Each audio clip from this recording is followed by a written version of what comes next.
Hola, muy buenos días, muy buenas tardes. Agradecemos a todos los que se hicieron presentes hoy en este nuevo ciclo de webinars Resguarda 2022.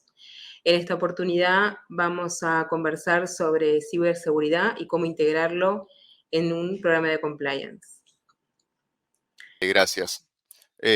Como es habitual, acá vamos a tener más contenido hoy del que nos entra en una hora, así que voy a hablar como en el WhatsApp en 1.5, así que arranquemos. ¿Cuál es nuestra hoja de ruta para hoy? ¿Qué temas vamos a tocar? Bueno, un poco de digitalización de la sociedad, un poco qué es GRC, esto de Governance, Risk and Compliance, y el núcleo de esta charla, que es la integración de el compliance o la ciberseguridad, nuestro programa de compliance y viceversa. Después, obviamente, si nos da el tiempo, vamos a tener un tiempito para reflexiones y consultas. Cuando hablamos de digitalización de la sociedad, hablamos de que todos sabemos que hasta el 2020 inclusive todas estas actividades las hacíamos quizás asistiendo a distintos lugares, yendo de compras a un shopping, yendo a las universidades, yendo a nuestro trabajo, haciendo trámites, y todo eso de repente de un día para el otro migró a un solo lugar, que es a nuestra computadora. Estuvimos todos conminados a nuestro hogar durante muchísimo tiempo y nadie nos avisó, no hubo una adaptación previa de cómo hacer esta transición. Nadie nos dijo cómo teletrabajar, nadie nos dijo cómo utilizar Zoom, nadie nos dijo cómo comprar por plataformas de e-commerce, que quizás algunos ya estábamos acostumbrados, pero lo cierto es que hay mucha gente que hasta ese entonces seguía prefiriendo comprar de alguna manera, probándose la ropa antes de pagarla por una plataforma. Eh, Esta transición fue muy, muy rápida, y así como nosotros como usuarios salimos disparados de alguna manera del entorno real al digital, bueno, adivinen quién nos siguió atrás: el criminal. Porque si hay alguien, el criminal va a donde la víctima está. Y de repente lo que se generó fue que el criminal tenía a su disposición en una única pecera encerrados a todos sus peces, sin que puedan distinguir y sin que sepan distinguir en la mayoría de los casos qué es de alguna manera un señuelo y un anzuelo. Esto dio lugar a todo este fenómeno de la cibercriminalidad, que no es nuevo, no apareció en 2020, pero sin dudas que se potenció, en donde todos empezamos a ser un blanco de ataque, y obviamente los crímenes están motivados financieramente, podríamos decir. El criminal lo que busca es dinero, y las empresas son, por supuesto, las que tienen información más valiosa para el criminal. Entonces, nos encontramos con que dentro del contexto global que esto afectó a todos, Latinoamérica se convirtió en el caldo de cultivo ideal para el crimen digital, y esto tiene que ver con falta de infraestructura, falta de inversión en tecnología, una falta de educación o políticas de educación digital, ¿no? Y obviamente la crisis económica que azota generalmente a los países de este lado del mundo no colabora, porque siempre hay un orden de prioridades en el que la ciberseguridad no se ve tanto como una inversión, sino más bien como un gasto, dado que los recursos los terminamos destinando a cosas que nosotros consideramos más importantes. Pero lo cierto es que los ciberataques aumentaron más de un 3000%, y las denuncias, esto quiere decir las que llegan a efectivo conocimiento de las autoridades, crecieron en más de un 500%. Hay más de 5000 ataques de ransomware por día, y para que tengan otra estadística, cada 39 segundos se produce aproximadamente un ciberataque, con lo cual contemplen por favor la cantidad de ciberataques que ocurrieron en los 20, de alguna manera, en los minutos que llevamos de conferencia. Las pymes, sin duda, son de las más perjudicadas, porque una gran empresa tiene espalda, tiene respaldo, tiene cómo sobreponerse a un ataque, porque recuerden que las consecuencias de un ataque son no solamente económicas, sino también en algunos casos legales y también reputacionales. Y las pequeñas y medianas empresas sin infraestructura, sin tanto presupuesto quizás, cuando supónganse una pequeña empresa de una exchange o una wallet cripto, que hoy está muy en tendencia, empieza a entrar en el mercado, quiere entrar en competencia, sufre un ciberataque, sus usuarios de alguna manera pierden el dinero que tenían allí invertido, olvídense de que esos usuarios van a volver a invertir, más de que los nuevos y potenciales usuarios que iban a buscar se van a animar a meterse en esa plataforma por más de que uno después solvente o de alguna manera tape esa brecha de vulnerabilidad, ¿no? La pérdida de confianza acá nos marca lo que nos va a pasar. A nivel estadístico, fíjense cómo Brasil se lleva, esto hablamos solamente de Latinoamérica, de el volumen de delitos por cada país. El 36% de los ciberataques que se están viendo en Latinoamérica provienen de Brasil, seguido por México, Colombia, Argentina, muy de cerca, y después Chile, Costa Rica, Perú, y le sigue en un porcentaje más pequeño una distribución entre todos los países que están en las islas del Caribe, ¿no? Pero fíjense la tendencia de ciberataques a nivel geográfico.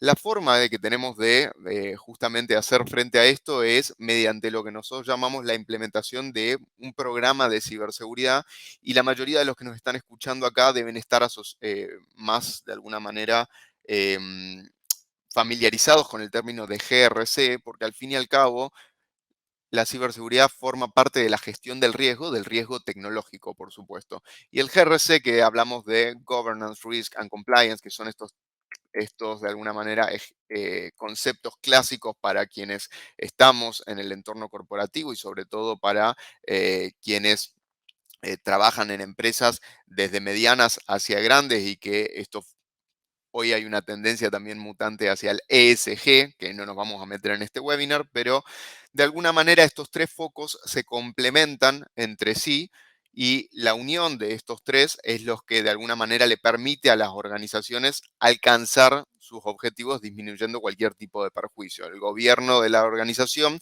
la gestión de riesgos de la organización y el cumplimiento normativo o la adecuación de lo que la organización viene haciendo a las leyes vigentes. Ahora, el primer paso para la integración, o al menos de lo que nosotros solemos aconsejar, es definir cuáles son los roles y responsabilidades. ¿Quiénes intervienen en este tema de la ciberseguridad? Hay un sesgo de que generalmente le corresponde solamente al equipo de ciberseguridad, al equipo de IT en algunos casos. Tenemos que saber qué equipos tenemos. Tenemos un responsable, un CISO, un CEO, un CSO, después veremos. Tenemos gente capacitada internamente, o estamos haciendo outsourcing. Bueno, para que tengan una idea a nivel jerárquico, esto cambia en cada empresa, por supuesto. No todas las organizaciones tienen la misma estructura, pero todas estas personas y muchas más son las que intervienen en el C-level, al menos a nivel directivo del board, quienes tienen algún tipo de injerencia en el programa de ciberseguridad. ¿Por qué? Porque el Chief Risk Officer es de alguna manera el que maneja o gestiona todos los riesgos de la empresa, y el riesgo cibernético es uno de ellos. El CTO, o el Chief Technology Officer, es el que suele estar más alineado a la parte de, bueno, instrumentación e implementación de herramientas tecnológicas, y parte de esas herramientas pueden ser las que se integran al equipo de ciberseguridad.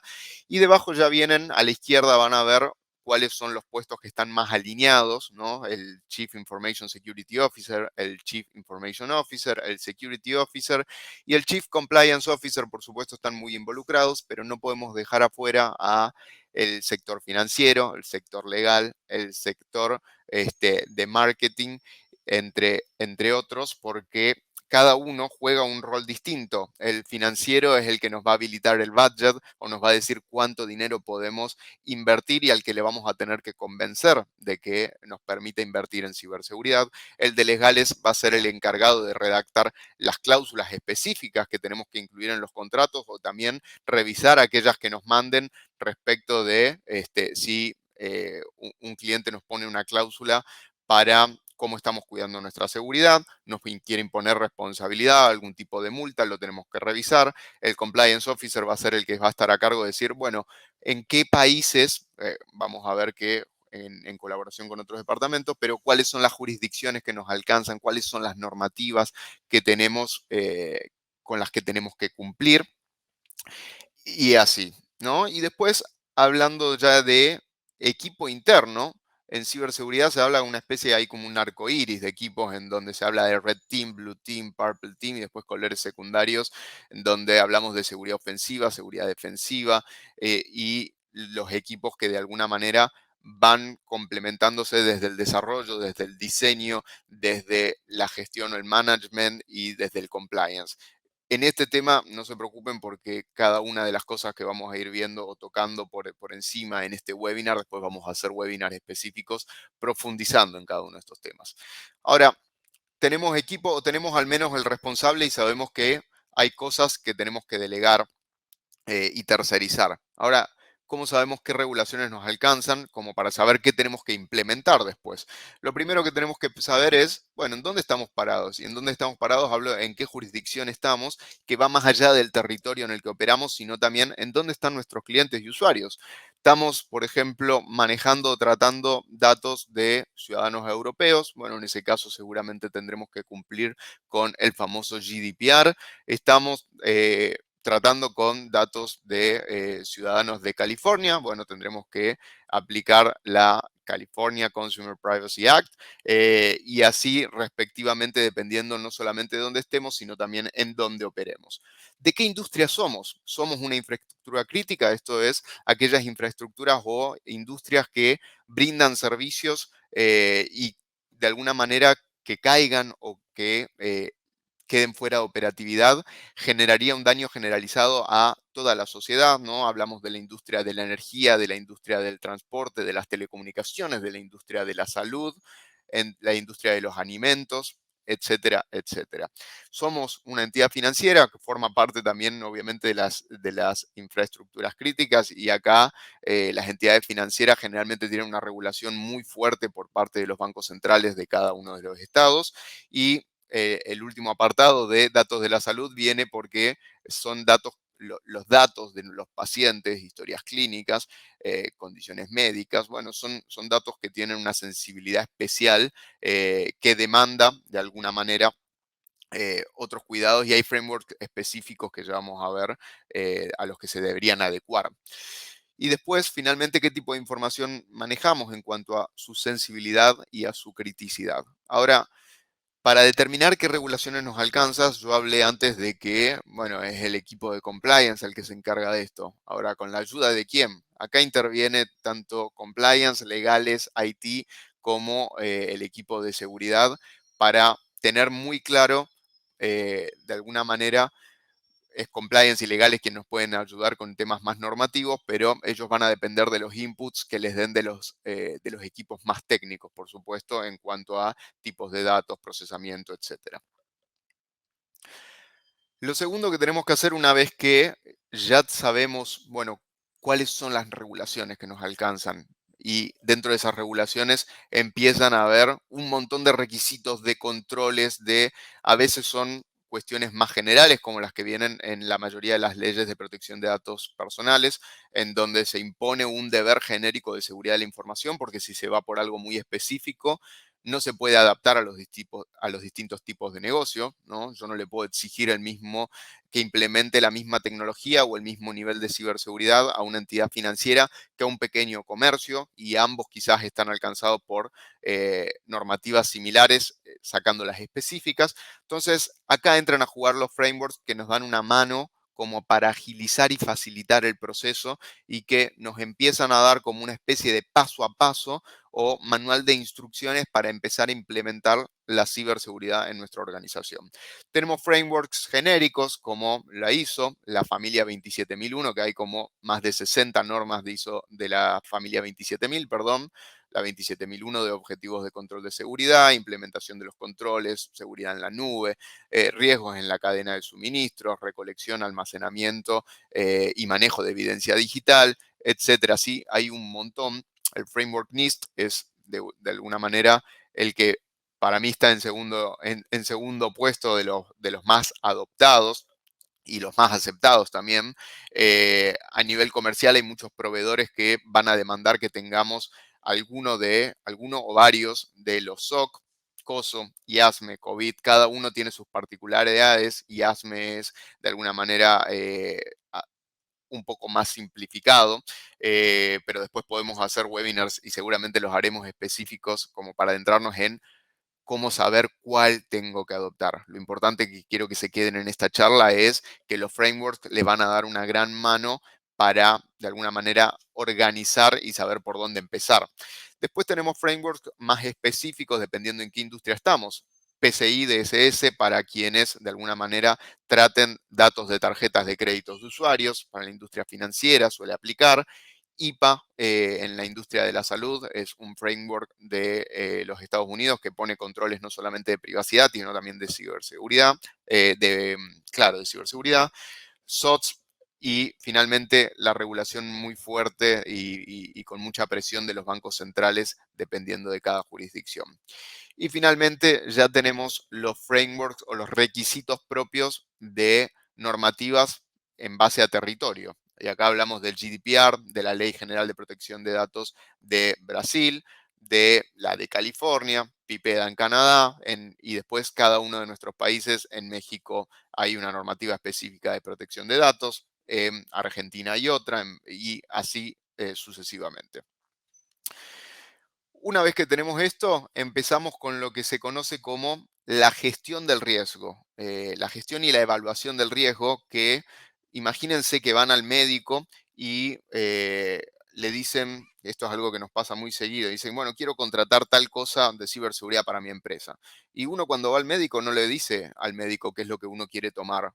El médico primero te tiene que diagnosticar y dentro de la gestión de riesgos está la evaluación de riesgos, que es saber dónde estamos parados. Primero, esto generalmente se hace mediante algún análisis gap o mediante algún tipo de seguridad ofensiva, como un penetration testing que nos saca una foto, podríamos hacer un ethical hacking, podríamos hacer un vulnerability assessment un poco más amplio, dependiendo la industria, dependiendo el presupuesto, dependiendo la velocidad y obviamente qué es lo que nos exigen. Ahora, cuando hablamos de riesgo, ¿de qué estamos hablando? Una definición clásica, no nos vamos a poner aburridos con dogmática acá, es que es la combinación de una vulnerabilidad y una amenaza, y obviamente la probabilidad de que esa amenaza se convierta luego en un desastre. A mí, del riesgo, personalmente me gusta decir que es el efecto de la incertidumbre en la habilidad de las organizaciones para lograr sus objetivos. Y acá, cuando hablamos de cibercrimen, sin dudas que con la actualización constante de los criminales y cómo van mejorando y puliendo sus ataques, si hay algo que tenemos es incertidumbre porque nadie de la industria de la ciberseguridad debería al menos decirles que les puede garantizar un 100% de seguridad, porque el objetivo acá es disminuir ese riesgo o esa probabilidad de ocurrencia al mínimo posible. Eliminarlo generalmente es imposible. Ahora, decimos que es la combinación de vulnerabilidad y amenaza. Amenaza y vulnerabilidad tienen los conceptos ahí, no vamos a repetir, solamente para que tengan una idea. Ahora, la pregunta es cómo los priorizamos. Tenemos que identificar cuáles son los riesgos que más nos interesan basados en dos factores. Primero, la probabilidad de ocurrencia y segundo, el impacto que va a tener. Entonces, digo, ¿qué tipo de riesgo me genera un mayor perjuicio a nivel riesgo reputacional? De los que me implicaría que mis usuarios no me quieran contratar más. ¿Cuáles de estos riesgos me implicarían de alguna manera una multa que no podría afrontar en términos legales? Porque quizás en la mayoría de los países de Latinoamérica todavía no se esté aplicando un régimen tan estricto sancionatorio, sacando el caso de Brasil quizás, pero imaginen que tratamos datos de ciudadanos europeos y nos aplica GDPR y nos pueden poner multas basadas en nuestra facturación. Y ahí se empieza a complicar un poco la ecuación. Entonces, la idea de la gestión del riesgo es determinar, identificar qué riesgos tenemos y empezar a hacer una listita para priorizarlos y a partir de ahí ver, bueno, cómo los tratamos. ¿Qué podemos hacer cuando ya tenemos esa listita? Bueno, dependiendo de frente a qué riesgo nos encontramos, podemos tratar de evitarlo, podemos tratar de mitigarlo, podemos transferirlo. Por ejemplo, se están poniendo muy de moda los seguros en materia de ciberseguridad. Y finalmente hay riesgos más residuales o más pequeños que quizás podemos bancarnos barra aceptarlos. Acá entra en juego como el para empezar el desarrollo, ¿no? Una vez que ya sabemos que tenemos un responsable, que ya sabemos que cuáles son de alguna manera las leyes o normativas, regulaciones que nos alcanzan, los must have y los nice to have, y finalmente a qué framework nos vamos a adecuar o a cuáles nos debemos adecuar. Hay algunas normativas que los imponen, aunque per se no sean obligatorios. Hay algunas normativas que se atan a esos frameworks como para pedir exactamente los mismos controles. Y a partir de ahí empieza el armado de la parte de la gobernanza, que tiene que ver con políticas, tiene que ver con estándares, con procedimientos y con directrices. Y esto es, de alguna manera, el proceso de documentar y también internalizar y concientizar a, de alguna manera, todos los integrantes de nuestra organización de cómo vamos a tratar la ciberseguridad. En términos de política son, de alguna manera, nuestra exposición de qué es lo que la organización pretende, qué es lo que protegemos, describen las expectativas de seguridad de la información. Vamos a hacer una descripción más genérica y más amplia, abarcativa de nuestros objetivos, de nuestros controles. Acá interviene la alta dirección y todo lo que sea política requiere el cumplimiento por parte de los integrantes de la organización. Obviamente, al ser son más generales justamente porque no podemos estar renovando nuestras políticas, que son básicamente los fundamentos de nuestro programa constantemente. Hay actualizaciones, pero no son recurrentes. Tenemos que hacer nuestras políticas como consejos realistas porque hay mucho de romantización de la ciberseguridad ideal y eso no existe. Lo perfecto es enemigo de lo posible. Empecemos sabiendo a qué podemos adecuarnos hoy, a qué podemos apuntar hoy hasta que podamos estar en un nivel de madurez, de alguna manera, superior en materia de ciberseguridad como para ahí recién mutar nuestras políticas, pero si tenemos de alguna manera expectativas demasiado grandes, es probable que al principio no podamos cumplirlas. Eh, Tratemos de no hacerlas, vuelvo con lo de que tienen que ser genéricas, si las hacemos muy específicas, de por sí se van a desactualizar. Si ponemos controles o software muy específico que tenemos que usar, eso va para otra parte de la gobernanza de ciberseguridad que lo vamos a ver ahora.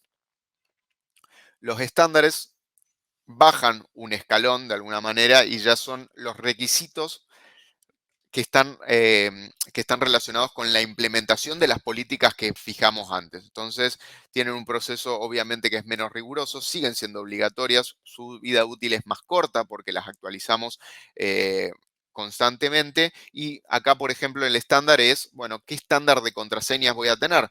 ¿Cada cuánto tiempo mis empleados tienen que renovarlas? ¿Cuál es el método de autenticación multifactorial que vamos a utilizar? Va a ser por les voy a recomendar que sea esto lo vamos a ver luego en directrices, voy a recomendar un método específico.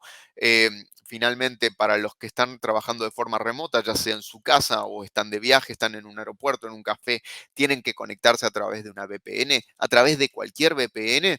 Bueno, todo esto entra dentro de cuáles son nuestros estándares de seguridad dentro de la organización. Los procedimientos ya forman más un algoritmo, nuestro paso a paso, nuestro manual de instrucciones de cómo realizar tareas específicas vinculadas a la seguridad de la información. Obviamente, si nosotros ponemos expectativas y ponemos estándares, pero no les explicamos a las personas cómo llevarlos a cabo, llegado el caso concreto, no se van a efectivizar.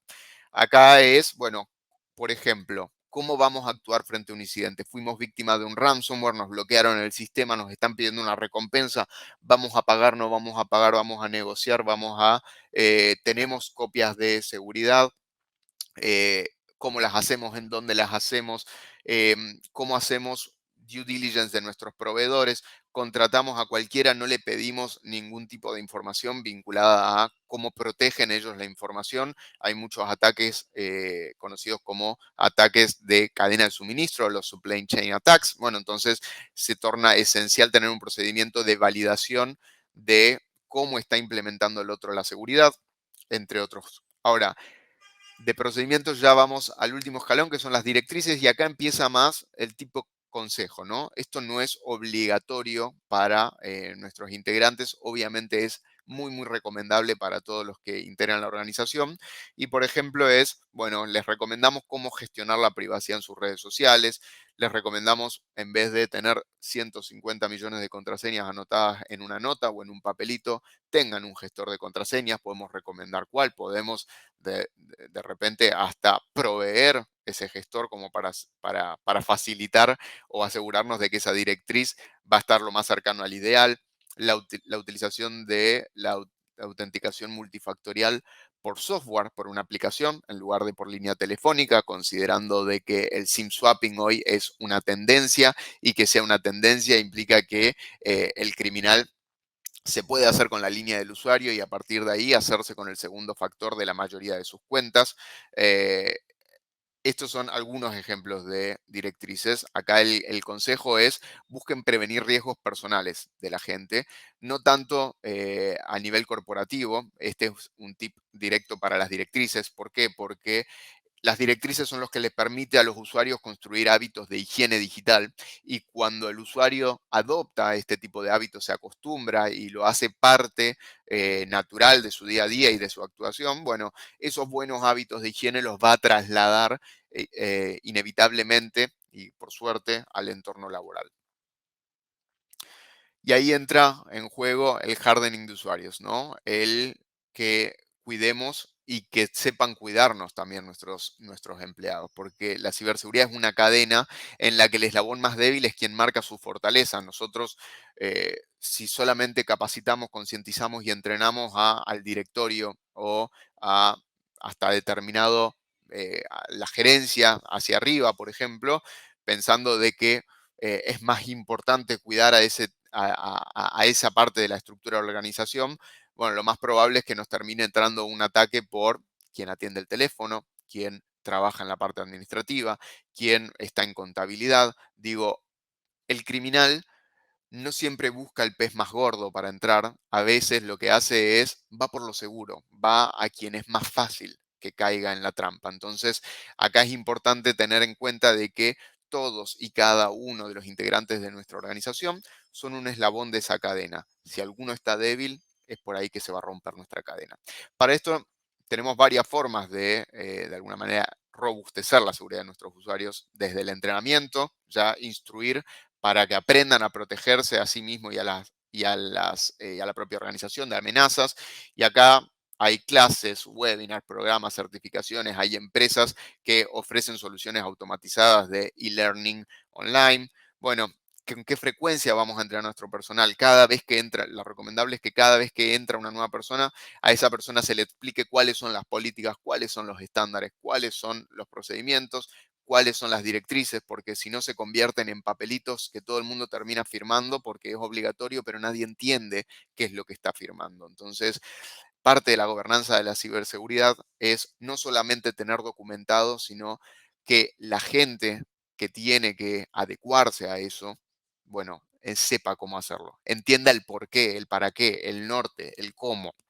Eh, Obviamente esto sería para cada nuevo empleado que entra, pero podemos hacer una actualización anual, ¿no? Porque esto se va renovando el riesgo, hay nuevas tendencias, y ni hablar de encuentros de concientización y talleres prácticos. Inclusive los departamentos de marketing pueden eh, generar contenido de difusión por mail, por muchas fuentes, como para mantener al día la seguridad del usuario.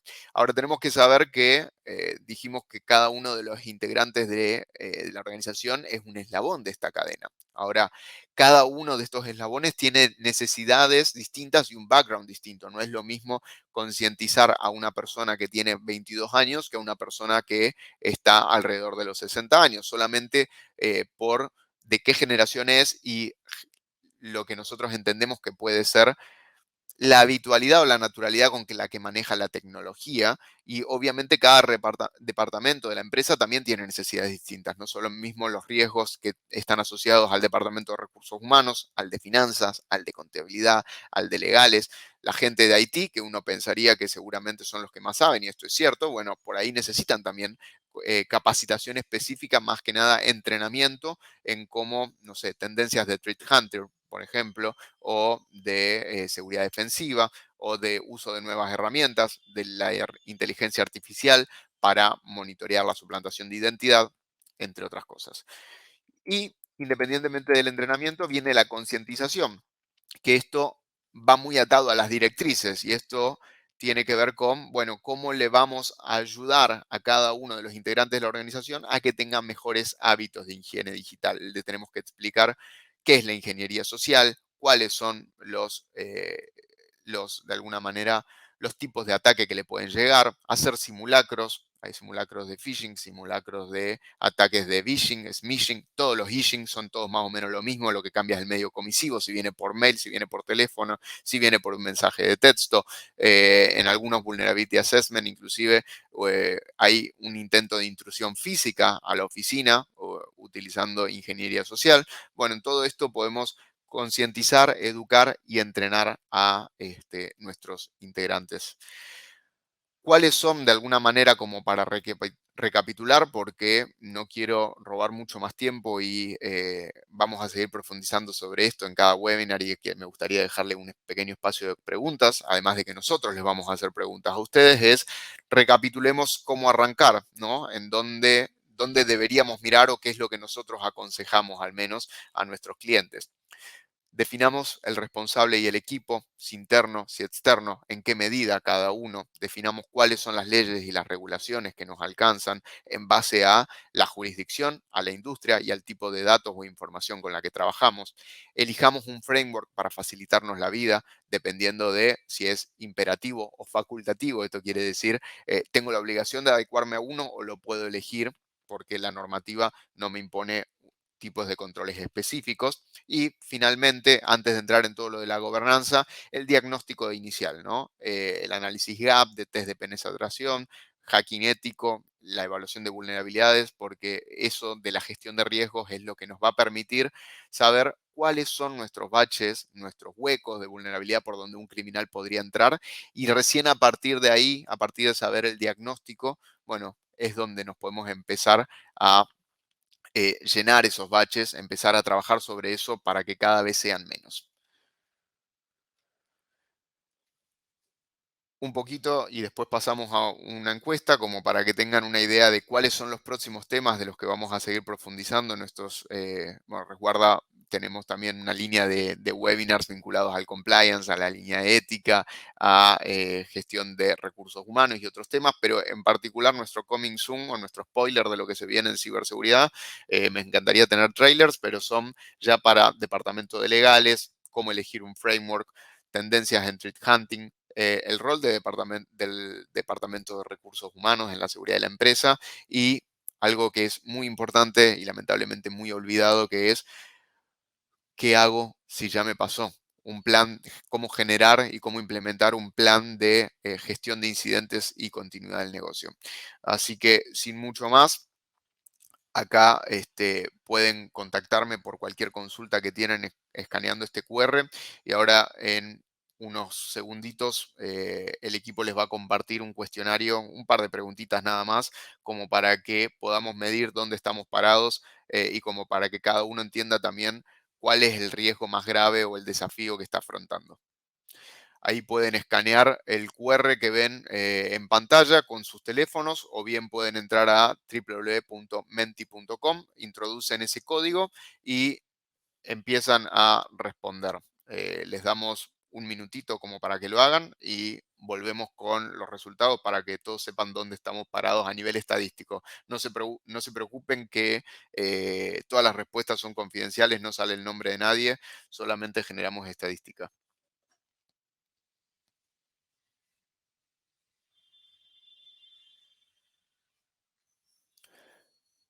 Obviamente en simultáneo, aprovecho, pueden ir dejando sus preguntas si es que tienen alguna y las respondemos cuando terminan la parte de cuestionarios.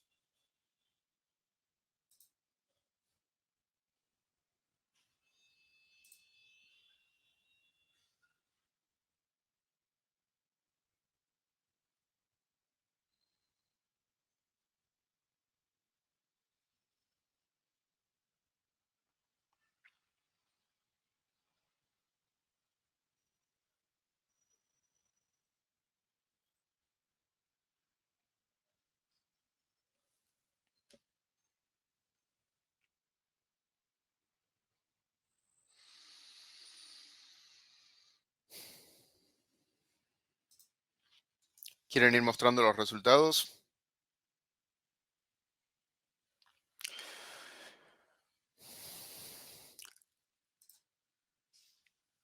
Fíjense, cómo de alguna manera hay un porcentaje muy grande, de asistentes cuyas empresas, aún no arran o no saben que adoptaron medidas, o todavía no las están adoptando. Después, esto es lo que está pasando en la tendencia de lo que nosotros vemos en el mercado. La mayoría contrata herramientas o servicios aislados, como, bueno, quiero un pentesting o voy a contratar esta herramienta de monitoreo o me voy a poner un SOC, pero ahí lo que nosotros consideramos es que hay que ponerle estrategia a la contratación, porque uno si no se termina despilfarrando recursos, porque se termina llenando de herramientas que o bien inclusive no se pisan en algunos casos y tenemos más de una solución, para el mismo problema, y nos falta la visión estratégica, ¿no? Ahí es importante que ese porcentaje de acá en adelante vaya migrando hacia, ahí me gusta cómo va aumentando el de la izquierda, la idea es que vaya migrando hacia esa línea, ¿no? En el de ya contamos con certificaciones o adecuación a un framework específico. em, Siguen respondiendo. Lo lindo de esto es que lo vamos viendo en vivo. Espectacular. Bueno, la tendencia se mantiene. ¿Tenemos otra pregunta? A ver cómo estamos ahí. Esto básicamente marca el orden, en el que cada uno siente que tiene el desafío, cada empresa, eh, por dónde arrancar, ¿no? Entonces, fíjense cómo, número uno, la mayoría de los asistentes no saben por dónde empezar a implementar un programa de ciberseguridad o cómo adecuarlo a su programa de compliance corporativo. No saben cuáles son las normativas que los alcanzan. Ahí se nos fueron los resultados. Ahí vamos. Ah, no, ahí nos va cambiando la tendencia. Bueno, esto es lo bueno de que vaya en vivo.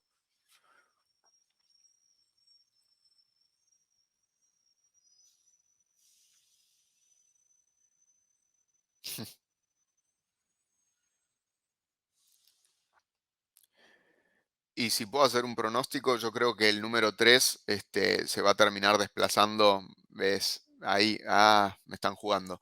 Pero el número 3 creo que es, de alguna manera, va a mantenerse en el top 3, pero yo creo que está entre el uno y el 2, de las organizaciones.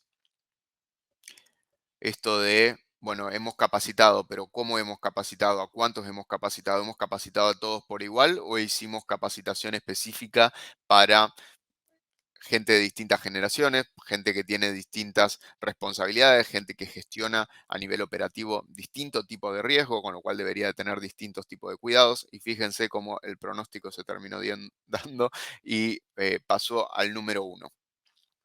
Así que, creo que estamos como para dedicarles los últimos minutos de la charla a las preguntas, ¿no?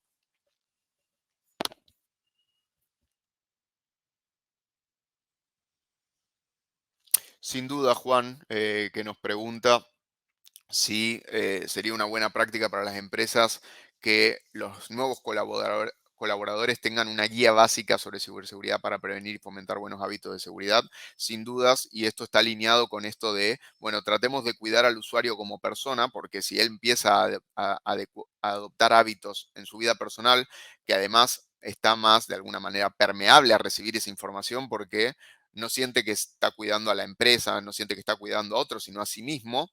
Bueno, a partir de ahí esos hábitos luego, eh, indudablemente se van a, transmitir también a cómo van el día a día a nivel en su ámbito laboral.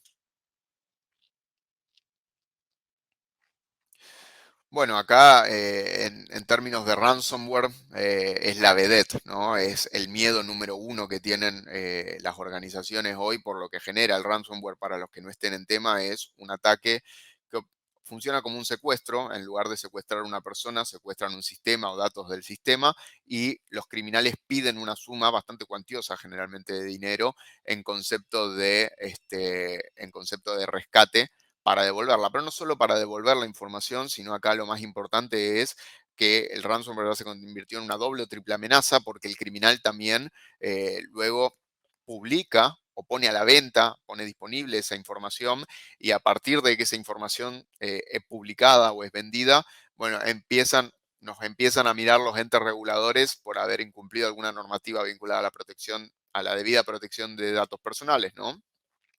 Ahora, ¿cómo reaccionar? Va a depender de cada organización. En este caso, digo, si tenemos previamente una política de backup o copias de seguridad, todo va a ser mucho más fácil para volver a la operatividad en el sentido de, bueno, podemos dar de baja todo y remontar desde donde nos habíamos quedado. Sin duda, la parte de la comunicación es clave y esto es no solamente el reporte del incidente ante las autoridades, sino también ante los usuarios cuyos datos podrían haberse visto involucrados y esto implica explicarle al usuario qué sucedió y aunque no sepamos cómo sucedió, que sepa que lo estamos investigando, que no va a volver a suceder y en el medio cuáles son los riesgos que tiene, cómo debería, si hay algo que debería hacer, debería cambiar sus claves, debería activar el segundo factor de autenticación de seguridad, etcétera. Bueno, ese tipo de cosas deberíamos poder comunicarles a los usuarios como parte de el plan de gestión de incidentes. Viene esa parte de la comunicación. Y después el resto, Gonzalo, ya se va a poner más específico según qué organización.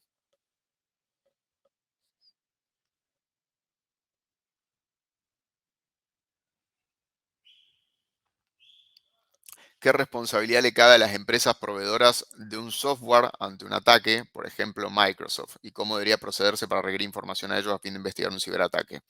Bueno, generalmente estas plataformas siempre responden y entregan información cuando hay una orden judicial de por medio en el marco de la investigación de un ilícito. Por eso es tan importante la judicialización de los ataques también, el hecho de no solamente tirar la denuncia y decir me pasó esto, sino que yo personalmente considero importante presentarse como parte activa en el proceso, como parte querellante, como para tener control de la investigación, poder solicitar medidas de prueba, ampliar la solicitud de la prueba, valorar la prueba, asistir a audiencias, bueno, todo lo que los abogados hacemos que a nosotros nos gusta y al resto no.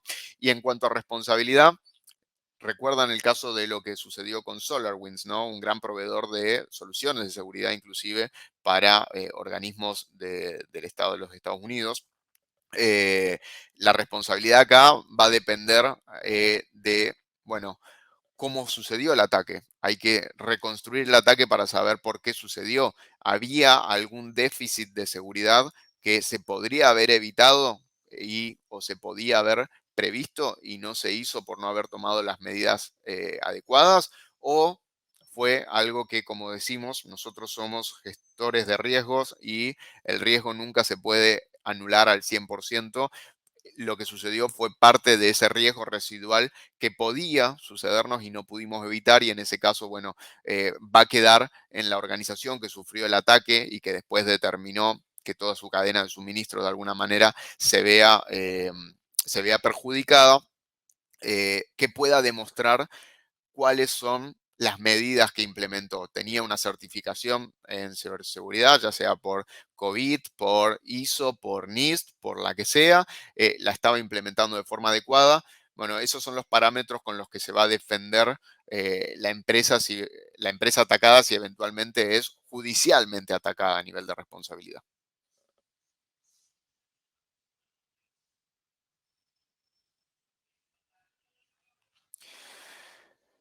La incorporación de la ética como columna vertebral de la implementación de la ciberseguridad y protección de datos desde los sesgos hasta el compliance. Bueno, en términos de sesgos y ética acá, querido Gaspar, querido Miguel Ángel, te mando un abrazo, que hemos interactuado bastante.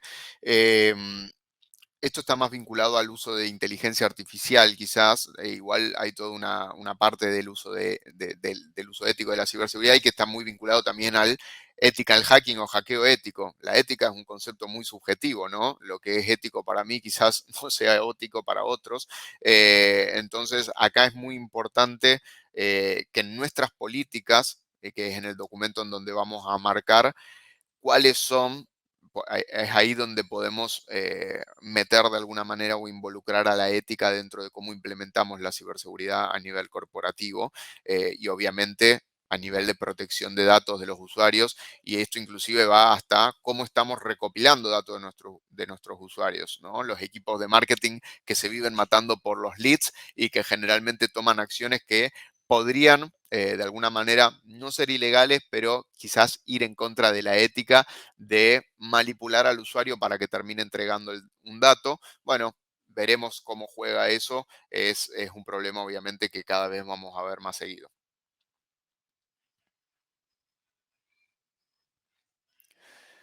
Sin dudas, estimado Adrián, de todos modos recuerden que el test de penetración es una foto de un momento puntual de la organización, por esto se está hablando de hoy la implementación de Red Teams. Estos son equipos de seguridad ofensiva eh, que constantemente están testeando si hay nuevas vulnerabilidades a medida que nuestro negocio va cambiando, sobre todo si estamos involucrados en alguna parte de desarrollo de aplicaciones o de software o de código. Bueno, la cosa muta muy rápido, es todo muy dinámico y el penetration testing se queda corto para la gestión del riesgo a largo plazo. Es una foto que sí nos permitiría quizás ver dónde hoy estás parado. Mañana ya no sabemos.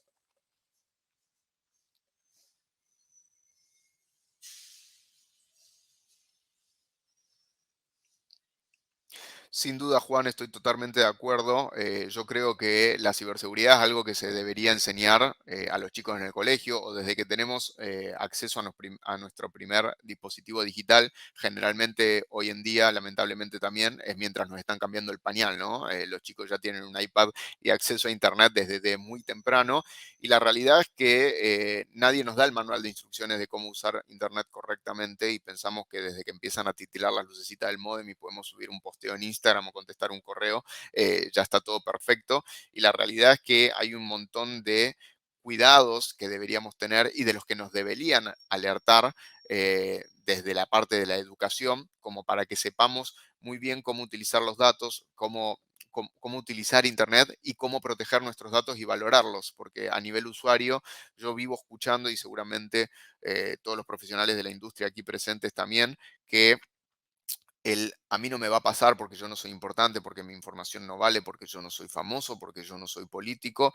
Y la realidad es que el dato de cada persona para el criminal tiene un valor, porque en el momento en el que tiene un valor para vos, no importa para el resto, tiene un valor para el criminal porque te puede extorsionar con esa información. Entonces, sepan también que los criminales, la mayoría de los ataques los logran gracias a hacer inteligencia en fuentes abiertas. Y esto significa lo que nosotros estamos mostrándoles en nuestras redes que quizás están públicas, en donde estamos haciendo un reality de nuestra vida. Todos los días ponemos por dónde salimos a correr, a qué hora, en dónde trabajamos, a qué hora nuestra rutina constante, con quién salimos, con quiénes nos juntamos, qué nivel de vida tenemos, cuándo viajamos, cuándo volvemos, en qué horario nos movemos. Bueno, toda esa es información súper valiosa para el criminal y obviamente el hecho de que mucha gente la esté compartiendo sin pensarlo es porque no han sido educados. Así que adhiero, Juan, en que deberíamos legislar más en educación en materia de ciberseguridad.